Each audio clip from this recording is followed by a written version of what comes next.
Que votre esprit capte les volontés divines. Que votre esprit sorte au fait d'une sorte de blocage. Que votre esprit sorte de là. Que votre esprit soit capable de capter toutes les volontés divines du Seigneur. Au nom de Jésus. Que quelqu'un dise, je dois capter la volonté de Dieu. Que quelqu'un le déclare avec foi.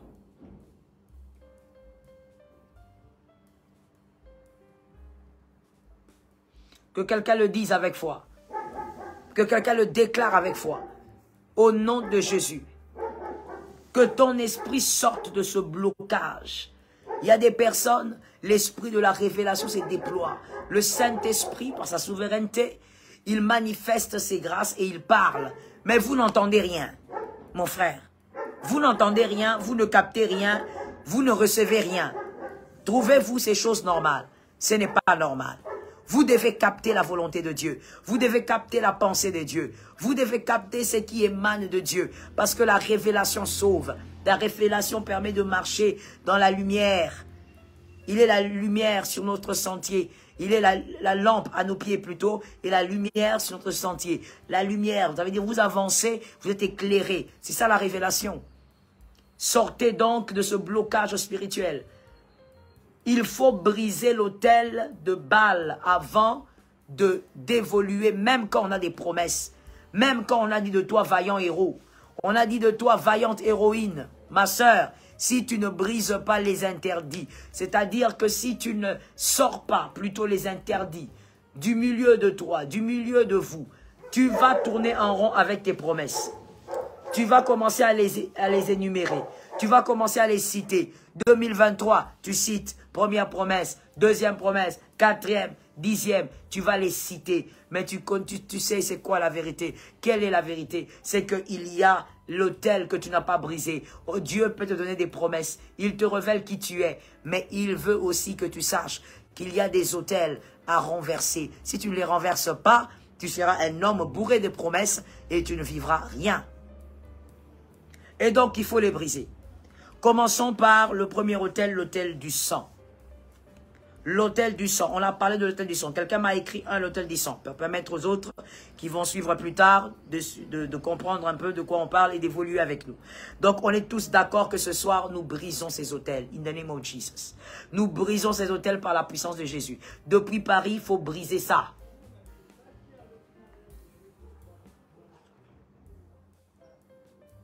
Depuis 2016, vous avez des promesses jamais accomplies, alors vérifiez deux choses. La première chose, est-ce que vous avez respecté les instructions du Seigneur? Car derrière toute promesse, il y a des conditions, il y a des instructions à respecter. Si vous respectez les instructions du Seigneur, alors c'est qu'il ne s'agit pas des instructions, il s'agit peut-être justement d'un interdit que vous devez sortir de votre vie.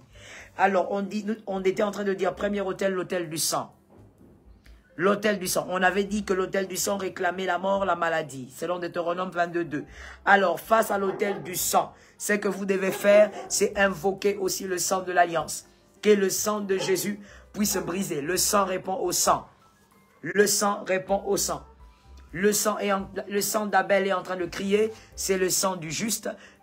N'oubliez pas que la Bible dit qu'il y a un sang plus puissant, plus glorieux, le sang de Jésus qui crie plus fort que le sang d'Abel. Et donc, le sang, il répond au sang. Soyez capables d'appeler le sang de Jésus pour briser cet autel. Déclarez en disant, le sang de Jésus m'a déjà lavé, m'a nettoyé, et j'utilise le sang de l'alliance pour briser l'autel du sang. Que c'est l'autel du sang que j'ai élevé par ignorance, par négligence. Et voilà, que cet autel soit brisé au nom puissant de Jésus.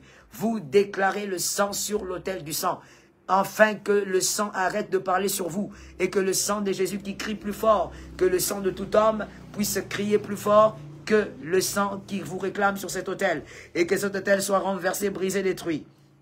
Au nom puissant de Jésus. Car l'autel du sang, de manière très automatique, réclame le sang, cherche la mort, cherche la destruction par le sang. Et donc, il faut absolument déclarer. Et n'oubliez pas qu'on avait dit que l'autel du sang est en train aussi d'inviter le recommencement. Il faut refuser cela en déclarant le sang de Jésus. Le sang de Jésus, le sang de l'alliance. Deuxième autel, c'était l'autel du mépris. L'autel du mépris selon Lévitique 20, 18. Selon Lévitique 20, 18, on a parlé de l'autel du mépris. Et donc, la destinée... Et donc, la destinée est en train de vivre le mépris à cause de cet autel. Alors, par rapport à l'autel du mépris, quelqu'un m'a dit l'autel du mépris? Très bien, merci.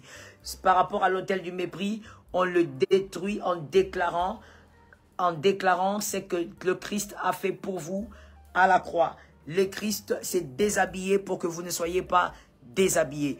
Il s'est dénudé pour que vous soyez habillés. Et donc, vous déclarez que la puissance de la restauration par la mort du Christ à la croix, qu'elle brise cet autel au nom de Jésus. Vous déclarez que cette restauration se manifeste et que cet autel soit brisé par la mort de la croix, par la mort de Jésus-Christ à la croix. Vous appelez la puissance de la croix, qui est la puissance au fait du rétablissement. Thank you, Jesus. Ça tombe sur moi, ça tombe sur vous. Nous sommes localisables et localisés. Au nom de Jésus, vous déclarez donc par rapport à l'autel du mépris que la puissance de la croix vous restaure, car la puissance de la croix, c'est la puissance de la restauration, mais du rétablissement également. Jésus s'est fait pauvre pour que vous soyez riches. Donc Jésus s'est fait méprisable ou méprisé pour que vous soyez justement restaurés. Jésus s'est organisé pour qu'il soit méprisé, afin de rétablir votre honneur, afin de rétablir votre fierté. Alors vous allez déclarer par rapport à l'autel du mépris, vous déclarez la puissance de la croix, que vous brisez l'autel du mépris par la puissance de la croix, la puissance de la restauration et du rétablissement. C'est important de le déclarer, la puissance de la restauration et du rétablissement. Il a rétabli l'honneur qui vous aviez été arraché, le mépris dans lequel le diable vous avait imposé depuis Genèse. Vous déclarez donc que par ma faute, j'ai élevé l'autel dans la fornication ou encore dans l'adultère et le mépris est tombé dans ma maison. Mais je déclare que l'autel du mépris soit brisé par l'autel de la croix. Sheba Rosette. Par l'autel de la croix, qui est l'autel du rétablissement, qui est l'autel du repositionnement. Jésus vous a repositionné, il a pris votre mépris et il vous a donc donné son honneur. Donc, c'est de cette manière qu'on brise le deuxième autel en appelant l'autel de la croix, en invoquant la puissance de l'autel de la croix qui est la puissance de... L'autel de la croix, c'est la puissance de... J'aimerais le lire pour être sûr qu'on a compris pour le deuxième autel. C'est la puissance de quoi? L'autel de la croix, c'est la puissance de quoi?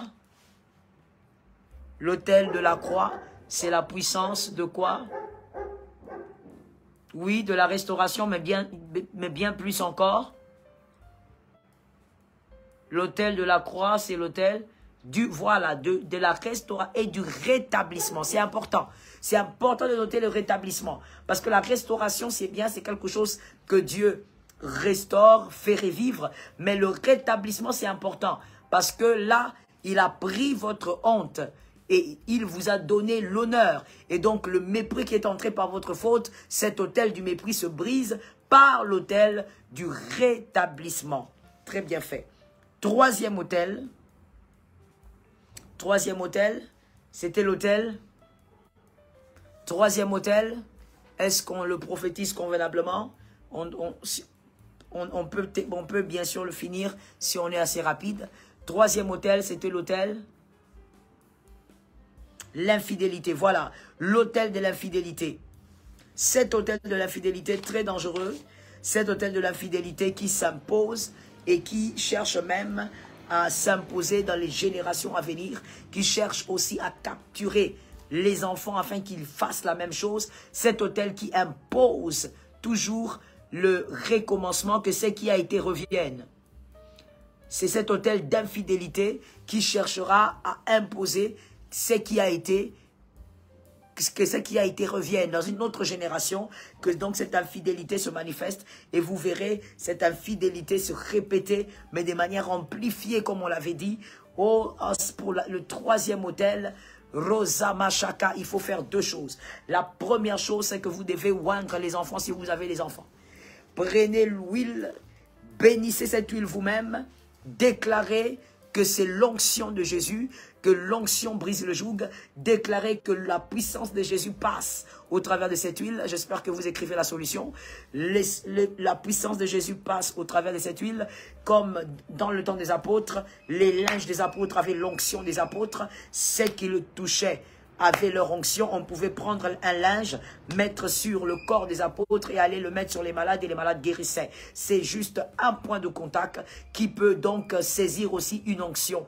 Et donc prenez cette huile en déclarant: c'est l'onction de Jésus, c'est l'onction de Dieu. La puissance de Jésus passe au travers de cette onction, de cette huile, je veux dire. Et donc vous le déclarez avec autorité. Et ensuite, si vous avez des enfants, oignez tous vos enfants, parce que vous devez déclarer que cette huile se pose sur leur vie afin que l'onction brise le joug. Il est écrit: l'huile brise le joug, l'huile brise la graisse plutôt brise le joug, l'onction brise le joug.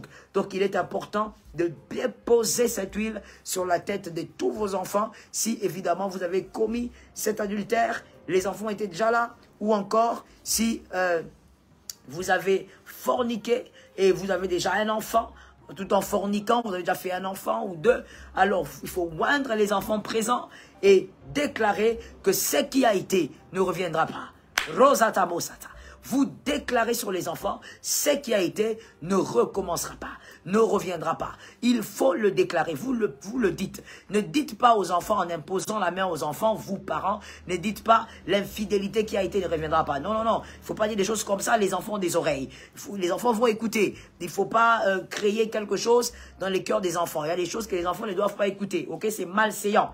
Ok, c'est très malséant. Donc, ce qu'il faut faire, c'est les imposer seulement les mains, parce qu'il y a des femmes toujours très compliquées. Il y a des femmes un peu façon, permettez-moi de le dire, des femmes façon, et si ça te choque, ce n'est pas grave, je peux toujours te réchoquer. C'est-à-dire, les femmes façon, qu'est-ce qu'elles font? Quand elles disent des choses, elles n'y réfléchissent pas, elles ne calculent pas. Une femme, il faut être quelque part une calculatrice. Pas de manière péjorative, mais de manière normale. Il faut être une petite calculatrice quand même. C'est-à-dire, il faut savoir réfléchir, il faut savoir bien faire les calculs. Quand tu imposes les mains des enfants, tu ne vas pas leur dire: recevez l'onction, que l'onction vous éloigne de l'infidélité de votre papa. Oh my God. Hein? Pourquoi tu es façon comme ça? Pourquoi tu es comme ça? Tu ne peux pas changer, ma soeur. Il faut changer. Hein? Ma soeur, je t'aime beaucoup, voilà pourquoi je te le dis. Il faut changer. Et des fois, il y a des dames qui le disent tout simplement parce qu'elle a tellement mal au cœur en même temps qu'elle est prise là. Elle n'a pas encore guéri de la blessure, de la tromperie de son mari.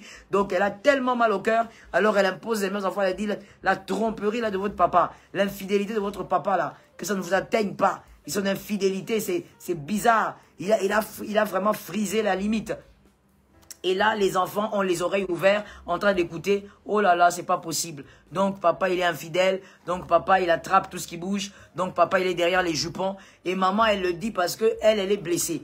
Non, c'est pas une bonne chose. Tu es en train de salir l'image du père auprès des enfants et vice versa. Hein. Il y a des hommes aussi, après avoir pardonné à ta femme, malheureusement, si c'est arrivé, et tu vas maintenant oindre les enfants et tu dis: ne soyez pas comme votre mère qui court derrière les hommes quand je suis en voyage, qui court derrière les hommes quand je suis pas là. Non, mon frère, ne sois pas façon aussi. Ce ne sont pas des choses à dire, c'est malséant. Il ne faut pas salir l'image des enfants, ou plutôt des parents auprès des enfants.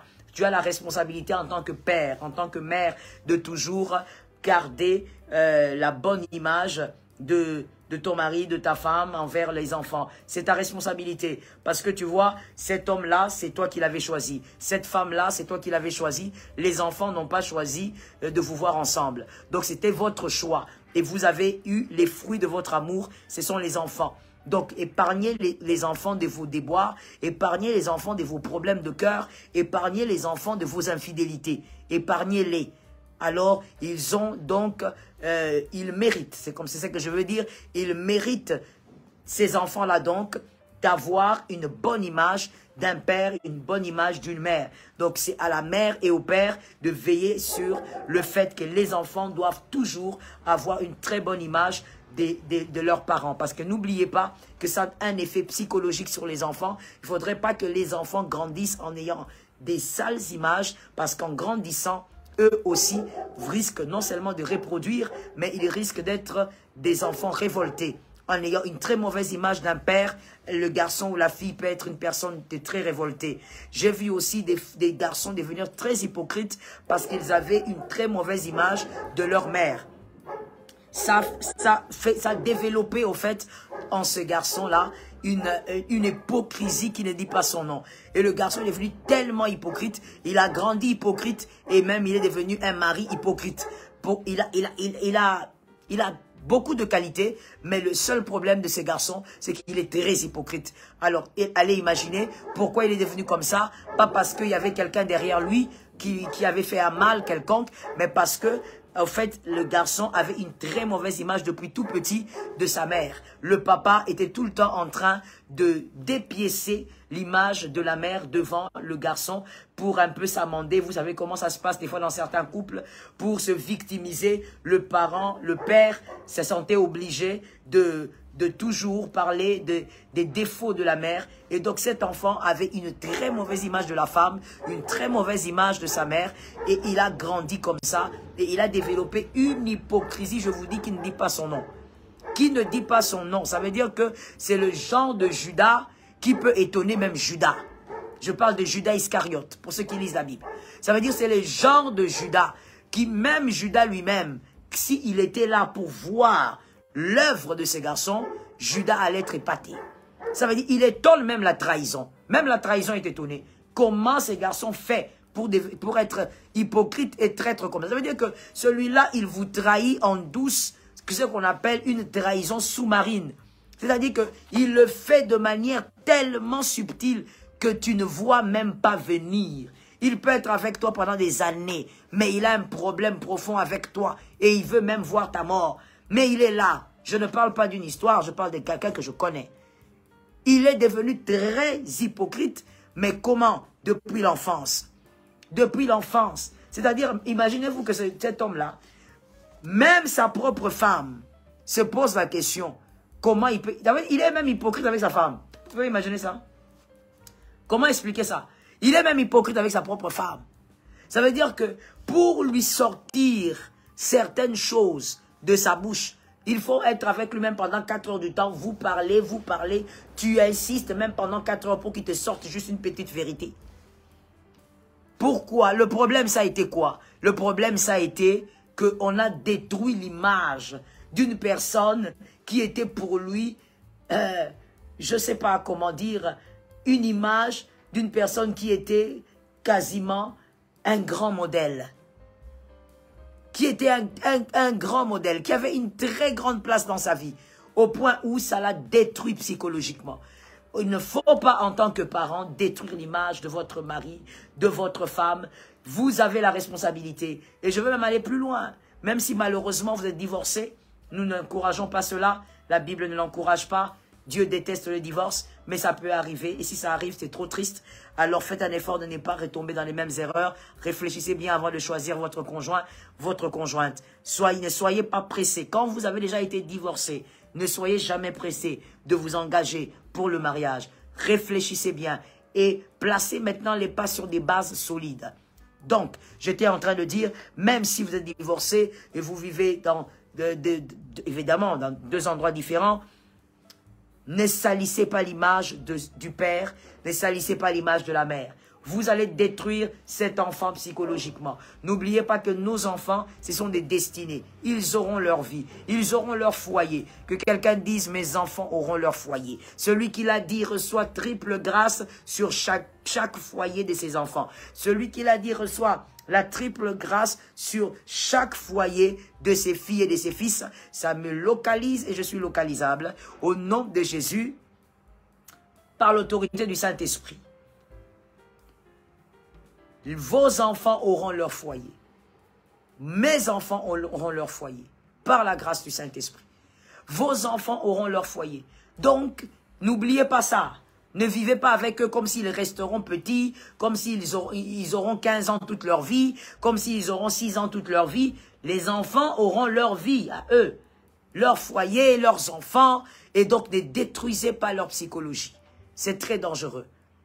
Surtout dans un couple, ça c'est une évidence aussi, les enfants aiment tous les parents, n'est-ce pas? C'est comme ça. Les enfants aiment papa et maman.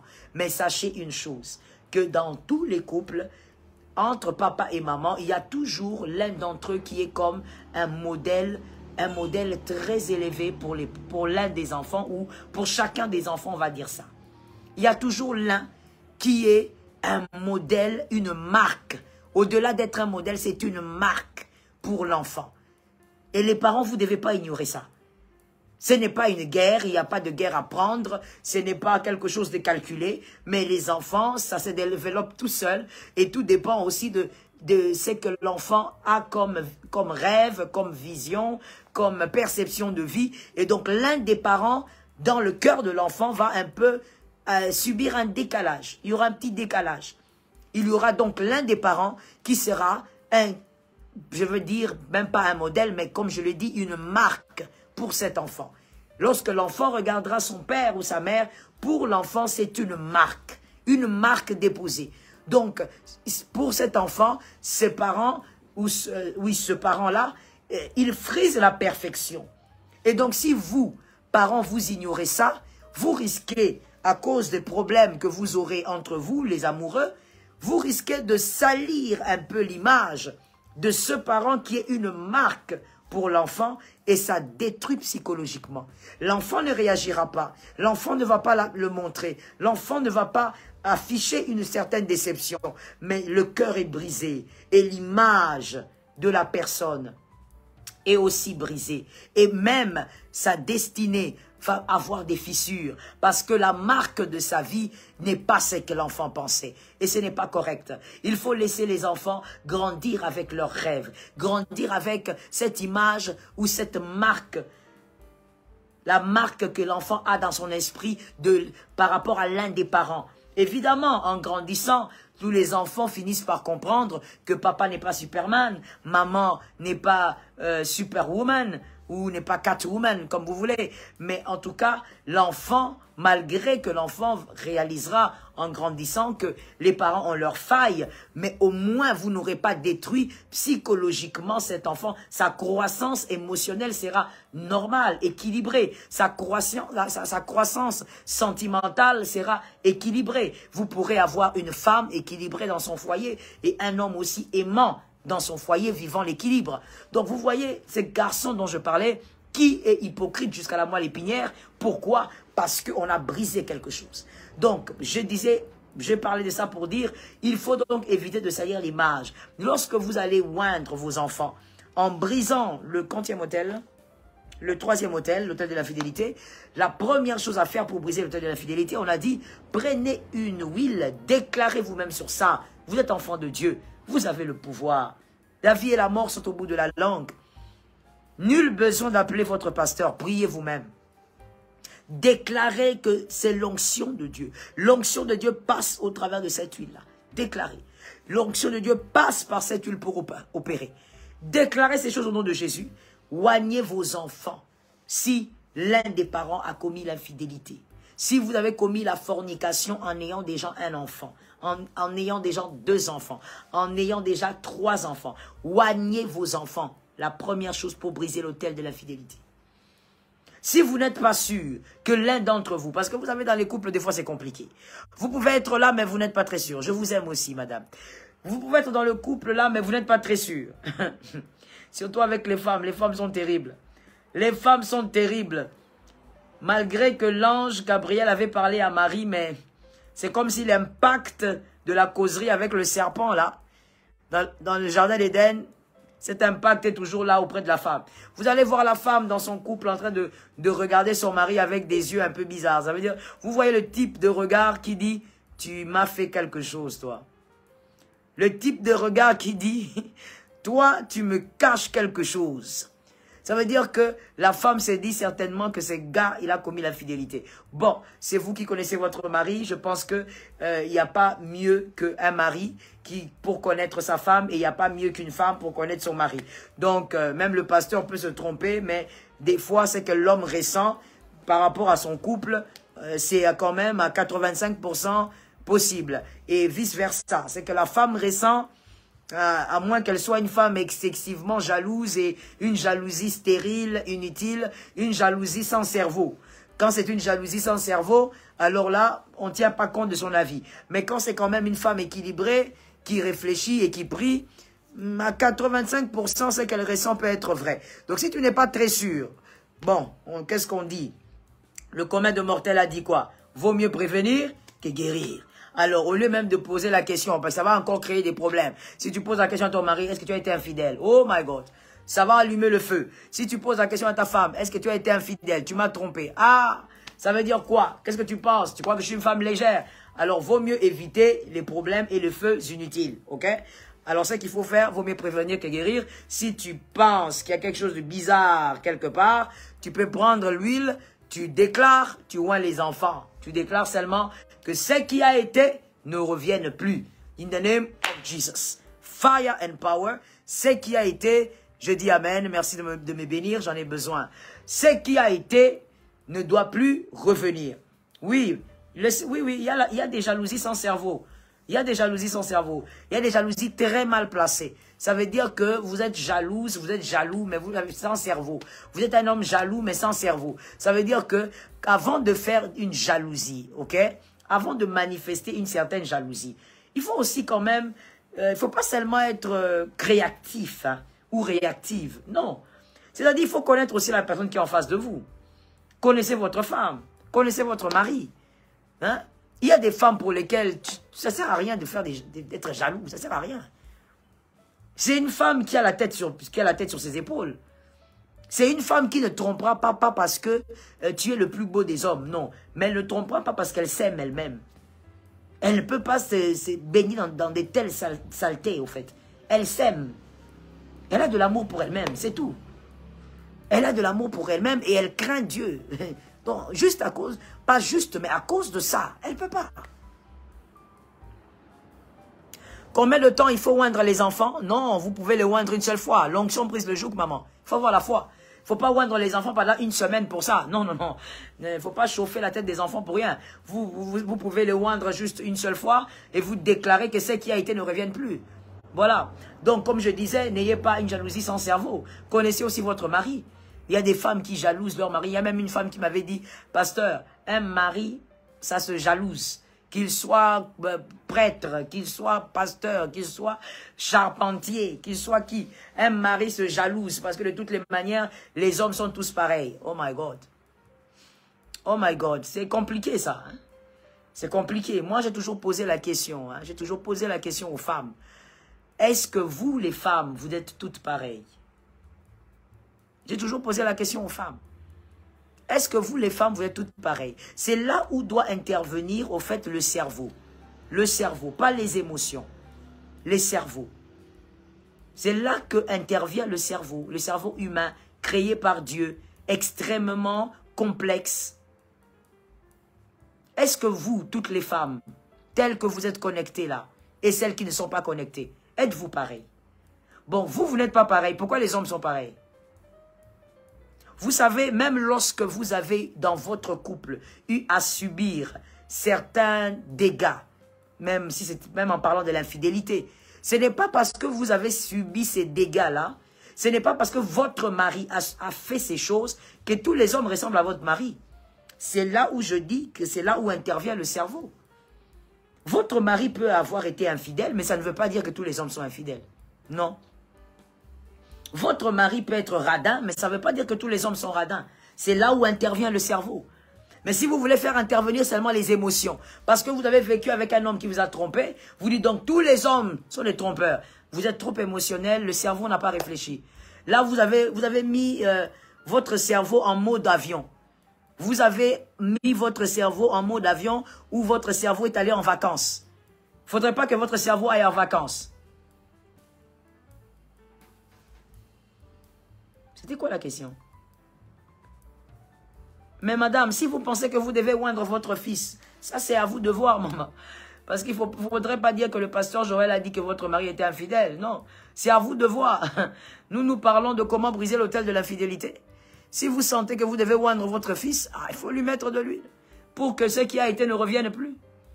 Alors, comme je disais donc, Ne mettez pas votre cerveau en mode avion. Ne mettez pas votre cerveau en mode avion, que votre cerveau n'aille pas en voyage. Ce n'est pas parce que vous avez eu une femme infidèle, arrogante, que vous dites, oh, toutes les femmes sont pareilles. Les femmes sont arrogantes. Mais non, c'est votre femme qui est arrogante. Ce ne sont pas toutes les femmes. J'insiste, c'est pas parce qu'on a vécu un malheur venant de sa femme, venant de son mari, qu'on va dire, bon, tous les hommes sont pareils. Ça, c'est mettre son cerveau en mode avion. C'est mettre son cerveau en mode avion. Donc, si vous, les femmes, déjà, j'ai posé la question aux femmes, si vous, les femmes, vous n'êtes pas toutes pareilles, donc tous les hommes aussi ne sont pas pareils. Pourquoi les hommes seraient pareils et vous, les femmes, vous n'êtes pas pareils? Vous voyez un peu pourquoi je dis que la femme, depuis qu'elle a causé avec le serpent, là, c'est comme s'il y a des choses qui ne se sont pas bien réglées.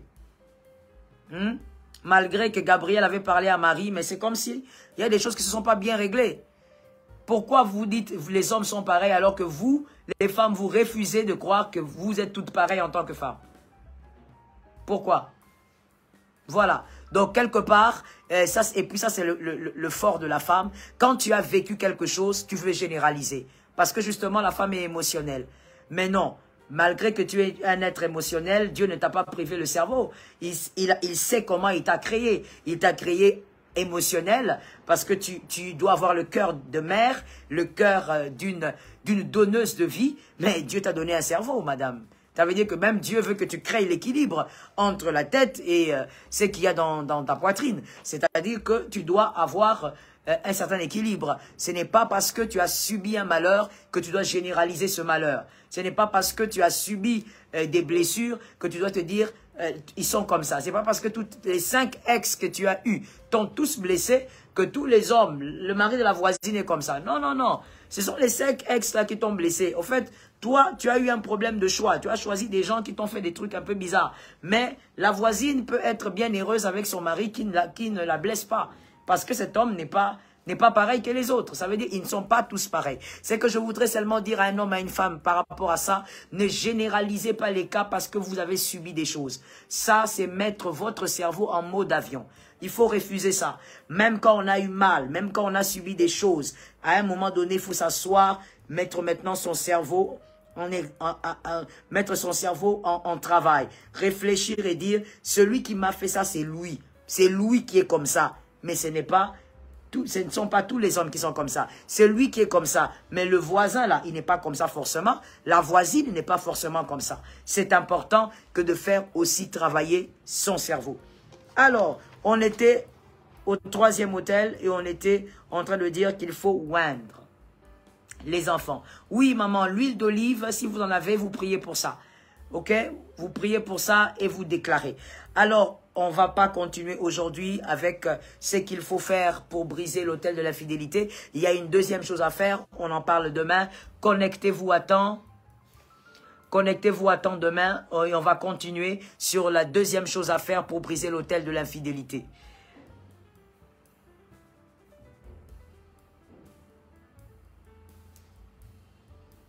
Qu'est-ce qu'il faut faire? Il y a une question de la dame et je réponds à ça et on va carburer en prophétie. Une dame pose la question, qu'est-ce qu'il faut faire lorsque on est obligé de vivre loin de son mari et à cause du travail? Qu'est-ce qu'il faut faire? Madame, quand vous posez cette question, vous êtes en train de faire allusion à la sexualité. Selon ce que je comprends, c'est ça. Mais madame, qu'est-ce qu'il faut faire? Il ne faut rien faire. Vous devez vous retenir. Vous n'allez pas aller attraper un autre homme parce que vous êtes à distance avec votre mari à cause du travail. Monsieur aussi la même chose. Vous n'allez pas commencer à attraper les femmes à gauche, à droite parce que vous êtes en mission de service. Non. Vous allez vous retenir. Retenez-vous. Ayez la capacité de vous contenir. Priez que le Seigneur vous soutienne et fouillez l'impudicité. C'est-à-dire, vous demandez au Saint-Esprit de vous capaciter, que ces envies ne vous absorbent pas, mais en même temps, ne vous exposez pas. Fouillez l'impudicité. Fouillez l'impudicité. Pour me parler, si vous voulez entrer en contact avec moi, sur nos directs, il y a des numéros. Sur ces numéros, vous pouvez me contacter et par la grâce de Dieu, on pourra parler. Est-ce qu'on peut carburer en prophétie? Demain, n'oubliez pas, on se connecte à temps. Comme j'ai vu les bien-aimés de YouTube aujourd'hui, c'est bien, même si ils ne likent pas la vidéo. Je ne sais pas pourquoi, il y a trop d'infiltrés là-bas. Mais demain, on se connecte à temps parce que demain, on va parler justement de la deuxième chose à faire pour briser l'autel de l'infidélité. Aujourd'hui, on n'a parlé que d'une seule chose, oindre les enfants. Est-ce qu'on peut carburer en prophétie? Nous allons carburer par rapport aux autels qu'on a déjà vus. On déclare au nom de Jésus, nous brisons l'autel du sang. Marazaka déclare le sang de Jésus qui brise l'autel du sang, que le sang ne réclame pas le sang. Le sang de Jésus crie plus fort que le sang qui est en train de réclamer mort et destruction dans ta vie. Prions, déclarons. Marazakayaba, au nom de Jésus, j'appelle le sang de l'alliance. Le sang de Jésus dans ma maison, dans la maison de mon frère, dans la maison de ma sœur. Au nom de Jésus, nous venons nous lever par l'autorité du Saint-Esprit contre tout autel du sang. Que le sang de l'alliance donne la victoire. Il est écrit, nous l'avons vaincu à cause du sang de l'agneau. Marazatabos, que le sang de Jésus brise les autels. Machetebebo, l'autel du sang n'a pas de place, ne peut pas crier, ne peut plus parler, ne peut plus s'exprimer. Au nom de Jésus, nous brisons les autels. Barazato, que l'autel du sang soit renversé dans le foyer de mon frère, dans la vie de ma sœur, de mon frère. Au nom de Jésus, nous venons déclarer que la mort, les accidents qui sont en train de réclamer sa vie, réclamer la vie de ses enfants, réclamer la vie de son mari, de sa femme. Nous détruisons cela par le sang de l'alliance, le sang de Jésus, le sang du renouvellement, le sang de la grâce, le sang de la victoire. Maroseke, le sang de Jésus brise, le sang de Jésus détruit, le sang de Jésus détruit, le sang de Jésus anéantit. Marosekeya, par le nom puissant de Jésus, le sang de la victoire, Machete, le sang de la rédemption, Merosatababo, le sang avec lequel le grand sacrificateur est entré une seule fois pour toutes dans le tabernacle, le lieu très saint, Razataka, et il a racheté tout un peuple, Roseke par le sang de l'alliance. Nous appelons le sang de Jésus, que ce sang brise l'autel du sang par l'autorité du Saint-Esprit, que le sang de Jésus qui crie plus fort que tout autre sang s'exprime et que le sang se taise au nom puissant de Jésus. Nous allons déclarer, nous renversons le deuxième autel, l'autel du mépris. Nous déclarons que l'autel de la croix est l'autel du rétablissement. Marazata, l'autel rétablit, l'autel de la croix rétablit notre honneur, rétablit notre fierté. Marosete, nous brisons l'autel du mépris au nom de Jésus de Nazareth. Marosekaya Babo. Que ça soit dans ta vie, toi qui es célibataire, dans ton couple, au nom de Jésus, nous brisons l'autel du mépris par l'autorité du Saint-Esprit, au nom de Jésus. Père incomparable, merci de nous donner l'autorité. Par l'autorité de Jésus, nous détruisons cet autel. Marezekaya Babo Sete, qui a été élevé par ignorance, qui a été élevé par négligence. Nous brisons cet autel au nom de Jésus de Nazareth et nous déclarons Rezata, que l'autel du Christ crie, que l'autel du Christ s'impose. Rosataka, qui est l'autel du rétablissement, qui nous redonne l'honneur, qui nous redonne notre fierté au nom de Jésus. Il s'est fait pauvre pour que nous soyons riches. Il s'est dépouillé pour que nous soyons vêtus. Marasababo Stibe, nous déclarons au nom de Jésus de Nazareth que cet autel du mépris est brisé par l'autel du Christ, par la croix, par l'autel de la croix. Marosaka, nous brisons au nom de Jésus, nous brisons au nom de Jésus, nous brisons par le feu de Dieu, nous brisons par l'autorité de Christ, nous brisons par le feu du Saint-Esprit. Marazetebo, que cet autel soit détruit, renversé. Rababo, nous renversons par le feu de Dieu. Cet autel ne peut tenir devant l'autel du Christ, rien ne tient. Marazaka, l'autel de la croix, chez Marosete, que cet autel au nom de Jésus s'impose parce que nous renversons au nom de Jésus l'autel du mépris. Que toute forme de mépris, Razatababo, disparaisse, car Jésus, Rebosete, nous a donné sa gloire, nous a donné son honneur, nous a donné sa fierté. Shamarezatababo, par l'autorité du Saint-Esprit. Je viens au nom de Jésus de Nazareth déclarer la victoire sur l'autel du mépris. Nous allons maintenant déclarer la troisième déclaration sur l'autel de l'infidélité et nous allons déclarer l'onction sur les enfants. Et n'oubliez pas de oindre physiquement tous vos enfants. Shababo, le Seigneur m'avait parlé aussi que pendant ce direct, que je puisse prier pour tous les enfants. Shamarosata, je déclare sur tous les enfants de 17 à 0, Marababo, jusque ceux qui sont dans le ventre, je déclare au nom de Jésus que l'onction de Dieu couvre tous les enfants, l'huile du Seigneur sur leur tête. Marezata, il est écrit que la graisse brise le joug, il est écrit que l'onction détruit le joug. Rezababo, que ce qui a été ne revienne plus. Au nom de Jésus de Nazareth, je viens déclarer la victoire sur tous les enfants. Que l'onction soit sur leur tête. Au nom puissant de Jésus. Que l'onction demeure sur leur tête. Par la force du Saint-Esprit. Que tout esprit d'adultère, d'impudicité, fornication, quitte leur vie au nom de Jésus. Toute réclamation qui était placée sur leur tête pour imposer l'impudicité, l'adultère, la fornication. Rababosete. Je déclare que cela quitte les têtes par l'onction. L'onction prend place. L'onction prend place. L'huile de Jésus. Rababosete. L'huile de Jésus. Peu importe là où se trouvent vos enfants, qu'ils reçoivent ça maintenant. Vos nièces et vos neveux. Razatamos, Tikebos. Au nom de Jésus, vos petits cousins, ils le reçoivent par une onction, par la grâce de Dieu. L'onction de Jésus sur leur tête. Et au nom de Jésus, je chasse l'adultère, je chasse la publicité de leur vie. Et je dis, ce qui a été ne reviendra pas. Par la puissance de Jésus, ce qui a été, ce qui a crié négativement ne reviendra plus. Au nom de Jésus, nous fermons cette porte d'entrée par l'autorité du Saint-Esprit. Marosata, je viens au nom de Jésus prier pour les enfants en déclarant que tout enfant qui est menacé par l'esprit des morts, menacé par l'esprit de destruction dans ses rêves, tout enfant qui ne dort pas bien, qui dort de manière agitée, qui a une nuit agitée, une nuit secouée, je viens ordonner au nom de Jésus. Peu importe où se trouve l'enfant, si seulement tu crois, ça localise ton enfant, ça localise Machetebe, les enfants de ta famille. Marazata, qu'une onction de paix tombe sur eux. In the name of Jesus, une onction de paix. Au nom de Jésus, une onction de paix. Razatababo, une onction de tranquillité. Rezateka, ça les localise par l'autorité du Saint-Esprit. Au nom de Jésus, que tous les enfants qui sont victimes des cauchemars, parce que les esprits impurs les visitent. Rababo Seteba. Oh, je sens dans mon esprit qu'on doit déclarer sur ces enfants-là. Au nom de Jésus, que l'onction de Dieu le localise, que l'onction entre dans leur chambre, là où ils dorment, une onction de délivrance, une onction de victoire. Esprit mauvais, sortez de ces chambres. Rababo sete, in the name of Jesus. Esprit impur, libérez ces chambres. Par le nom de Jésus. Marazata.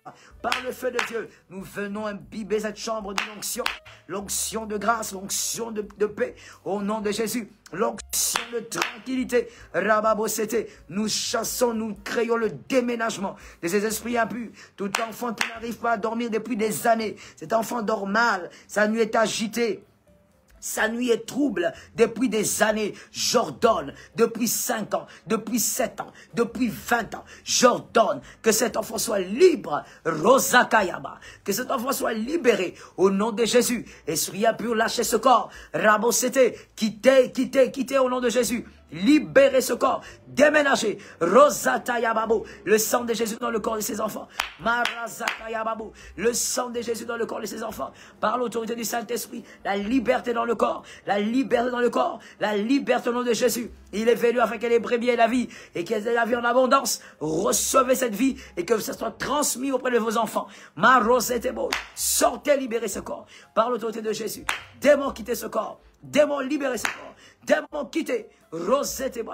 Au nom de Jésus, l'onction de Jésus couvre ses enfants, qu'ils dorment en paix et que ces angoisses s'arrêtent. Au nom de Jésus, ces tourments, ces gémissements nocturnes, au nom de Jésus, ça s'arrête par le feu de Dieu. Marazatabo, esprit de nuit, sortez de la vie de ces enfants.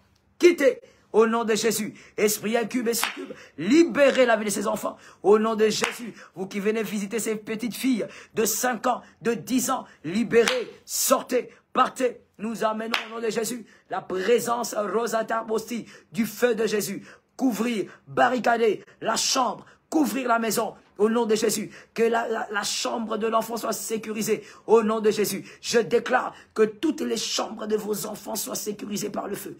Rababo Sataya, localisation. Nous sommes localisables. Sheba Rosete, que toutes les chambres de vos enfants soient couvertes par le feu d'Adonai, le feu d'Elohim. Il est aussi un feu dévorant, dit la parole. Ma Rosete, le feu qui couvre en haut, en bas, à gauche, à droite. Le feu de Jésus, le feu de Jésus, sécurité divine, le feu de Jésus, in the name of Jesus.